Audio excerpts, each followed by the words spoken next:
میں کہیں دیکھتی تو کافر ہوتی، کمر میرا اوڑھنا بچھونا میری جان، میرے لیے زندگی کا قاصد، میں نے اپنے جینے کی وجہ کمر کو مان لیا، وہ میرے لیے جیتا تھا، میں کمر کے لیے جیتی تھی۔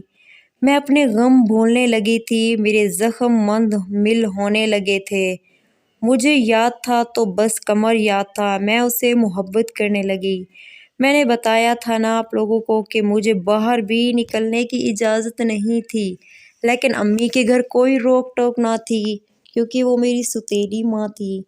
میرا دوبارہ اسکول ایڈمیشن ہوا، قمر کا اسکول دور تھا مگر اس نے میرے اسکول کے ساتھ والے اسکول میں ایڈمیشن کروا لیا۔ اب ہم الگ الگ مگر اکٹھے اسکول جاتے، نہ محسوس طریقے سے اکٹھے گھر سے نکلتے، اکٹھے گھر جاتے۔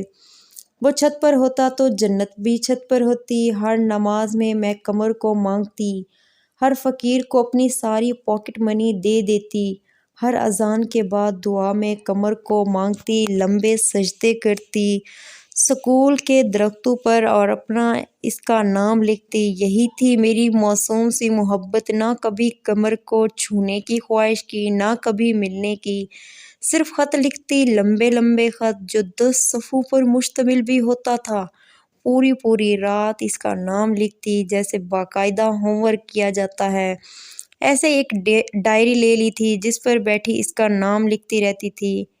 میں کھانا پینا ویسے ہی چھوڑ چکی تھی، اب محبت کا جادو سر چڑھ کر بول رہا تھا۔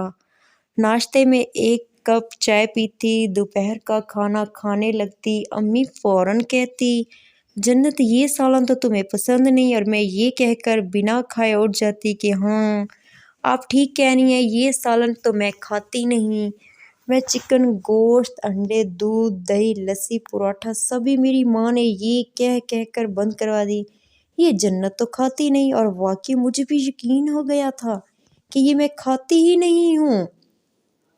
تھی تو میری یہ سوتیلی ماں، مشروبات، برگرز، چپس، روسٹ چکن تک کیا کبھی میری جان ہوتے تھے، اب تو دیکھے بھی نہیں تھے، میری بہن بھائی کھاتے تھے مگر میں شاید ان چیزوں سے بھر چکی تھی، قمر کی محبت نے بھر دیا، اور نیت دادا دادی چچا لوگوں نے بھی بھری ہوئی تھی۔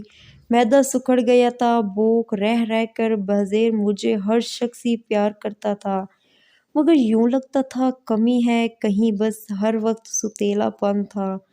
لیکن جنت کی قسمت نے زیادہ تر ساتھ نہیں دیا تھا۔ جس دن میٹرک کلیئر کیا تھا تبھی میری بہن نے مجھ پر انکش کیا کہ وہ قمر نام کے لڑکے کو پسند کرتی ہے جو ہماری گلی میں رہتا ہے۔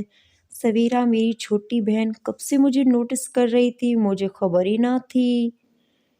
میرا اور سویرا کا ساتھ بہنوں والا نہ تھا، پتہ نہیں کیوں وہ مجھ سے جلتی تھی۔ سویرا کے اندر یہ کہ وہ ہر وقت جلتی رہتی تھی کیونکہ یہ گوری اور میں کالی، جس فرق کو سویرا فرق سمجھتی، مجھے کبھی محسوس کرنے کی ضرورت ہی نہیں پڑی تھی، میری تو اپنی ہی ایک دنیا تھی۔ اکثر اماں یعنی میری دادی جو سوٹ میرے لیے بھجواتی سویرا کو دے دیے جاتے تھے۔ پہلے تو میں دادی کے پاس رہتی تھی لیکن اب میں اپنی سوتیلی اماں کے پاس آ گئی تھی، وہ سویرا کو ہی ہر سوٹ ہر چیز سویرا کو ہی دے دیتی تھی۔ مجھے ہیل والے جوتے پسند تھے، اماں بھجواتی ہر عید تہوار پر مگر وہ سویرا کو مل جاتے تھے، اماں نے سویرا کے لیے بھیجے۔ اماں کے گھر ابھی تک کوئی اولاد نہیں تھی، کسی چچا کا کوئی بچہ نہ تھا، اب نحوست بھی نکل گئی تھی جنت کی، اولاد پھر بھی کیوں نہیں۔ خیر میں نے موافق سے ہٹ جاتی ہوں لکھتے لکھتے، مگر کیا کروں، یادیں الفاظوں سے زیادہ ہیں، یاد کا ایک سرا پکڑوں تو دوسرا الجھنے لگتا ہے۔ خیر میں بتا رہی تھی کہ سویرا قمر کو کب چاہنے لگی، مجھے علم ہی نہ ہوا، ایک الگ دشمنی کی بنیاد پڑ گئی۔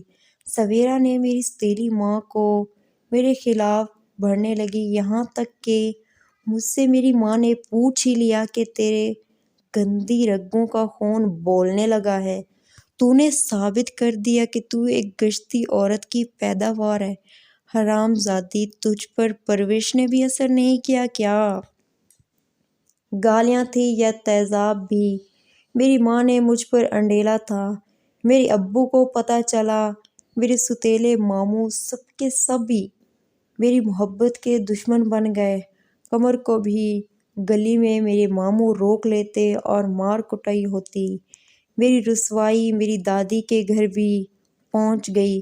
بات اتنی بھی نہیں تھی جتنی بن گئی تھی۔ میرا تعلق قمر سے صرف خط و کتابت تک ہی تھا۔ سویرا کے پاس تو موبائل فون تھا، مگر میرے پاس نہ تو فون تھا نہ کوئی اور رابطہ تھا۔ پھر مجھے سزا کیوں مل رہی تھی؟ جس کا دل چاہتا روئی کی طرح دھن کر رکھ دیتے۔ قمر کے گھر شکایت کی گئی تو اس کے ابو نے اس کی ٹنڈ کرا دی اور کمرے میں بند کرا دیا۔ یہ کیا ہو رہا تھا؟ جیسے ہی میری رسوائی میری دادی کے گھر پہنچی، میری دادی نے کہا، معصوم جنت دے دی تھی 2 سال پہلے۔ عمر الفاروق، تجھے مجھے وہی جنت واپس کر۔ مجھے یہ کوڑے کا ڈھیر نہیں چاہیے۔ میں نے کوئی جرم بھی نہیں کیا اور یہ سب مجھے کوڑے کا ڈھیر کہنے لگے۔ طے یہ پایا کہ اس کی شادی کر دی جائے اور یوں میرے رشتے دیکھے جانے لگے۔ رشتے بھی دیکھتے اور میری چچی، میری ماں کی کہانی اور میری کہانی نمک مرچ لگا کر رشتے والوں کو بیان کرتے۔ لوگ مجھے پسند بھی کر لیتے تھے مگر پھر گھر جا کر انکار کر دیتے تھے۔ میری امی اور ابو کی لو میرج تھی، پسند کی شادی کی تھی انہوں نے۔ میری امی بھی میرے ابو کے ساتھ بھاگ کر آئی تھی۔ ایک صبح آئی، اے ڈرامے باز لڑکی، لڑکے والے تمہیں دیکھنے آ رہے ہیں۔ میری ستیلی ماں نے کہا، خبردار کوئی ڈرامہ کیا تو مجھ سے برا کوئی نہ ہوگا۔ ماں نے سخت غصے میں کھولتے ہوئے کہا۔ جنت نے بے بس زخمی نگاہوں سے ماں کی طرف دیکھا اور بولی، کچھ بھی نہیں۔ ماں بولی، گھور کیا رہی ہے؟ تیرے اپنے کرتوت نے تجھے یہ دن دکھائے ہیں۔ جیسی تیری ماں تھی ویسی تو نکلی، کمبخت۔ تیری ماں بھی بھاگ کے آئی تھی تیرے باپ کے ساتھ، اب تو بھی وہی تارے توڑے گی۔ جنت لاچاری سے پاؤں کے ناخن سے مٹی کرید رہی تھی، کھلے آسمان کے نیچے تنہا بیٹھی خاموش بن کر رہی تھی۔ ہے میں کب تک تیرا کیا بھگتوں گی، کب تک؟ مجھے تیرے کیے کی سزا مل گئی۔ ماں، گھر سے تو بھاگی تھی، پہلے میرے باپ کے ساتھ، پھر کسی اشانے کے ساتھ۔ میرا کیا قصور تھا اس میں؟ مجھے اس بھری دنیا میں اکیلی چھوڑ گئی۔ ماں، کیا کسی کی ماں اتنی ذلیل حرکت بھی کر سکتی ہے؟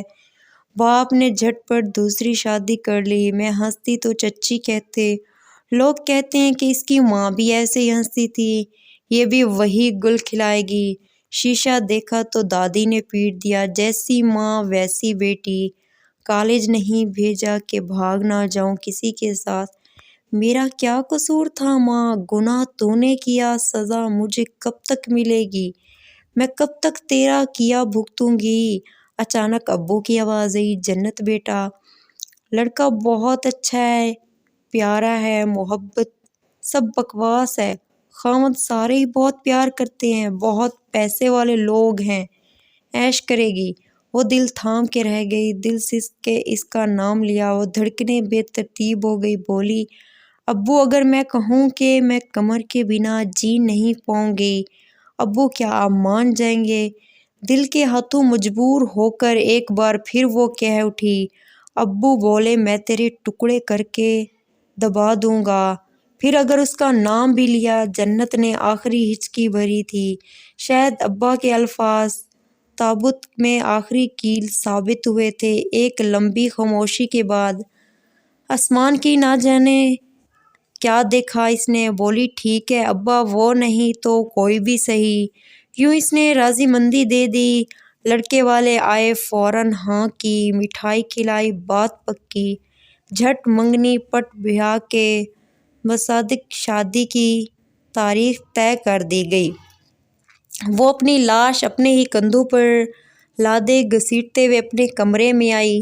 سویرا کے موبائل پر بیل ہوئی۔ سویرا نے کہا، قمر کی کال ہے، بات کر لے۔ میں نے موبائل پکڑ لیا، خوشی سے مخمار آواز سنائی دی، اوہ میری جنت، میں صبح کو آ رہا ہوں۔